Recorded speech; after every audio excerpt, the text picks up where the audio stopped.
Hello everybody and welcome back to Kerbal Space Program, where we are currently crafting this monstrosity that we are going to send to Minmus, and currently this decoupler failed to decouple. And I'm wondering why exactly. Let's go ahead and remove it, and let's put in a different decoupler. Like, I mean, technically we could do like a radial decoupler, like this, and then attach it on in a super awkward fashion, like this. That's possible, right? I mean, it needs to be a little bit more forward, to be sure. Like right there is about perfect. And then, of course, there's our problem of weight. We have the probodobodyne hex up here, and the question is, if we grab a second probodobodyne, or rather, what is the weight of the hex? 0.1 tons. What is the weight of a battery pack? 0.01 tons. So I mean, we could put 10 additional battery packs back there, but that seems like an awful idea. What do we want to put back there? What about this advanced inline stabilizer? What exactly does that weigh? 0.1 tons. So, we can do... We actually don't need this hex. That is not something we need. We determined that in the last episode. We can take this off, and then we can rotate this guy, not quite like that, but like that. And then stack that on like that. Now, aerodynamic drag is going to be different on the two sides, but the mass should be pretty much the same. Although I am noticing this thing is not aligned in the center. So let's go ahead and take the move tool. And is that aligned in the center? That's real close. What is the center point? I think this is the center point, right? So what if we were to place it right there, so that it's aligned dead center? Now, of course, our solar panels aren't dead center either. Let's go ahead and do that to get them a little closer to aligned. And theoretically, it doesn't matter how close this is, as long as it's close enough. Now then, let's go ahead and do that, or rather, no, that. We no longer have fuel flow here, huh? Okay. Do we need to run a fuel line in mirror symmetry from here to here? That does the trick. Not over here. Guess we'll have to do it one at a time. So fuel line there. And then a fuel line identically like that. These guys have fuel now, right? I hope so. Okay. Let's see if that decouples. Good old Kerbal R&D program. There's no space here.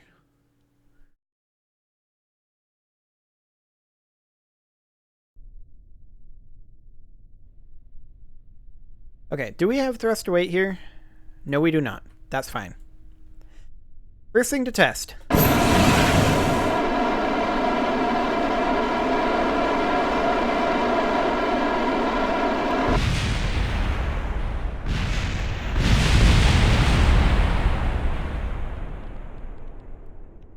Perfect. Okay, let's revert that. Back to launch.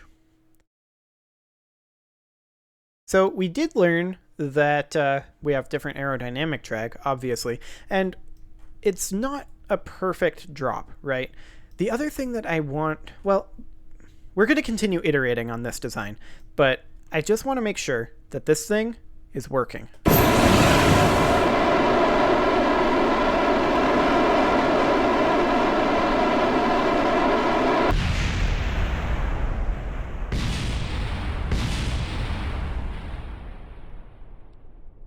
Perfect. Okay, So that's working fine. Let's go back to the vehicle assembly and continue to iterate. So we appear to have ourselves a bit of a pitch to our thrust. I'm not entirely sure what is causing that yet, but I'm guessing it has to do with these not being perfectly centered. That is my theory anyway. So let's just go ahead and grab the move tool here and snap that into position there and snap that into position there. And I think that looks perfectly centered. Okay, that's a good start. Center of thrust can turn off. Of course, we've got really crappy aerodynamics in this thing, but that's not the point. And then the center of mass there. Okay. So the next thing is, what do we got in here that we could, like, sky crane this with?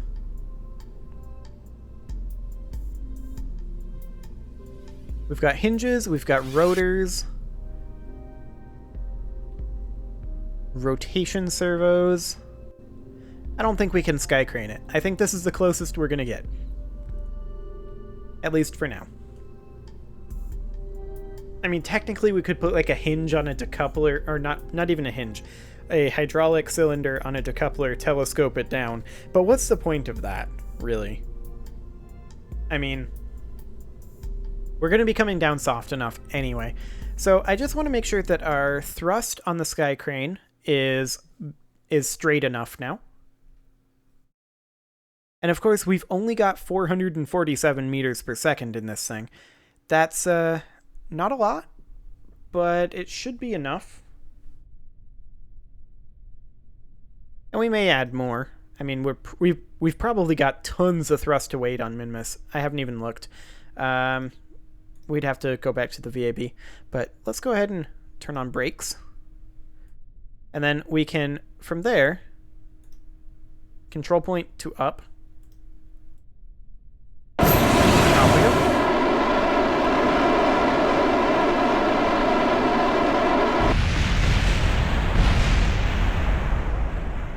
Fascinating.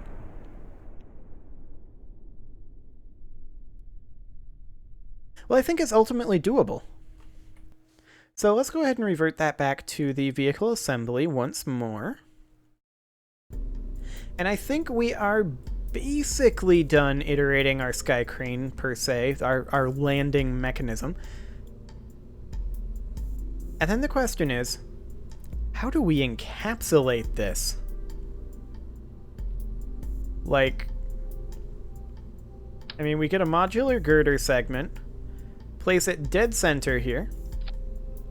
That's barely far enough, but we'll call that good for now. Let's go into the payload and get the largest fairing we have, which is this guy. And does it go wider beyond the first cross section? The answer is no. This is as wide as she goes. Are we going to have to launch this thing without a fairing? That's going to be exciting. As I minimize KSP. There we go. Well, if we're going to do that, there's no way that these solar panels are going to survive. So instead of these panels, we would need to be bringing something more along the lines of these panels. We'll place them here and here. And then once we extend them, they would go kind of like that, and they'd rotate. We would have to close them when we were landing. There's no way around that. They'd want to start closed. We'll also set this to default being control point forward. And then the question is, can we adjust our center of thrust here anymore? I mean, technically, it looks like we're a little bit forward, maybe? So then we would just move this back a scooch. I'm going to turn off the snapping Although it looks actually dead on to me when I look at it like this. I think we're good. I think all we have to do is realize that there might be some pitching happening, and we just compensate for it on the way in. It's not a great answer, but it's an answer. So we would need a decoupler down here.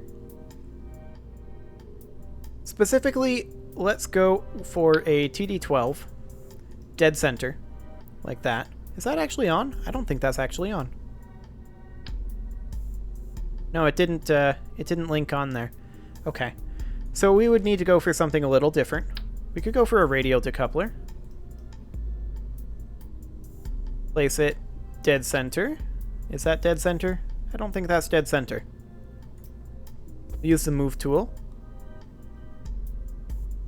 Is that good? That looks good. Okay. And now, let's just go ahead and append in... Yeah, we'll save and continue. We'll go ahead and append in the Flee2L launcher. Right? Yeah. We'll append this guy in. Actually, no. This isn't what we want at all. We want this.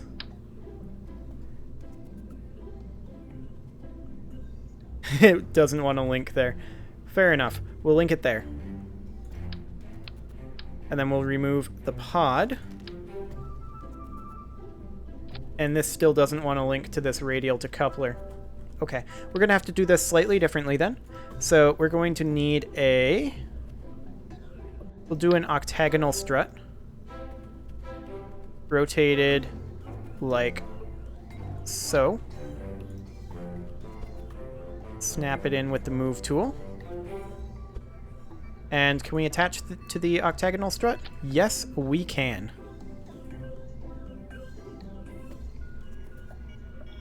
Oh, trying to get this thing through the atmosphere is going to be so fun. We're going to need to strut it up for sure. So strut there. Actually, I want to be in mirror mode. So strut there. And I also want to take a strut out here to like there. This is perhaps the dumbest thing I've ever made, and I love it. Is this not glorious? Look at this. It's such a bad idea. Every component here is a terrible idea, and it's gonna work. That's the worst thing. It's actually gonna work. The only issue that we're gonna have is if we burn up our wheels on ascent, right? So we just don't do that. Theoretically, we could build like some hinges to shield them that then break away, or like mini fairings. Okay, that's a dumb idea. But this theoretically should work. It is a little late in the episode to actually launch this, so I think what I'm going to do is I'm going to place in a nose cone on top of here. Because, you know, that's what this needs. Aerodynamics. Although, I don't want to carry that nose cone. Let's go ahead and put in a decoupler. If I can remember where decouplers go, which is right here. And nose cone straight on there. We'll probably manually decouple this when we do our other nose cones that we don't have. We'll probably manually decouple this. And let's go ahead and double check our staging quick. So those 5 engines first. Good. And then the solid motors fall off. And then after that... That decoupler? Nah, you can go up here. Then after that, the liquid motors fall off, and we have just our core stage. Oh, hello, is our fuel line here is broken. We'll get that in. There we go. Much, much, much better. Okay, and then our first stage detaches, and our second stage comes out and burns us, ideally, there. So, we don't have a whole lot of pad. And the question is this heavier than the base core or not? This is 210 tons, and the base core is 219 tons. So the base core is slightly heavier. Okay. Ever so slightly heavier. But that should theoretically make up the difference. I hope. If we get there and we don't have enough fuel in this tank, I'm going to be really sad. But I mean, we have 5107 meters per second. That should be plenty, realistically. So I think we're ready to go. I'm going to go ahead and put a cut in here. And next episode, we're going to try to take this thing to Minmus. I don't know what's going to happen. It's going to be weird. But we'll see. Subscribe for more, and I'll see you all next time.